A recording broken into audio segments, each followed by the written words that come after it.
Bonjour à tous. Alors aujourd'hui, on va apprendre à isoler un terme en mathématiques et en physique. Prenons un exemple concret. Si on part de la formule de la vitesse moyenne en physique V égale d sur t, la distance sur le temps, formule qu'on apprend généralement sous cette forme-là. Si on cherche à isoler la distance et qu'on cherche la distance par exemple dans un exercice de physique, il va falloir que j'isole la distance par rapport à la vitesse et au temps. Alors comment faire?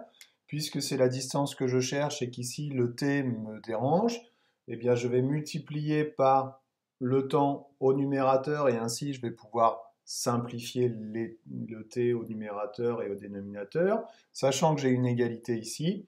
Vu que j'ai multiplié par le temps à droite, je vais être obligé de multiplier par le temps à gauche.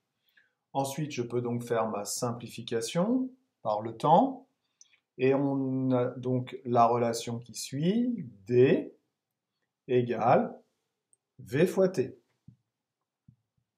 Donc que j'écrive D égale V fois T ou V fois T égale D, c'est la même chose puisque j'ai une égalité ici. Voilà la première possibilité. La deuxième possibilité, je réécris la formule initiale, c'est de passer par des chiffres.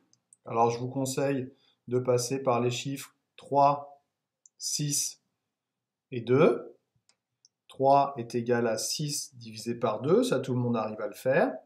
Et puis après de se poser la question, bon alors qu'est-ce que je cherche? Si je cherche D comme dans l'exemple du dessus, c'est comme si je cherchais le nombre 6. Donc la question qu'on se pose, c'est comment écrire 6 avec 3 et 2. Là encore, tout le monde est capable de faire 6 égale 3 fois 2. Ainsi, je vais copier et identifier avec la formule littérale, la formule avec des lettres que j'ai juste au-dessus. Donc le 6, c'est le D. Le 2 correspond au T. Et le 3 correspond au V. Évidemment, heureusement, je retombe sur la même formule déterminée précédemment.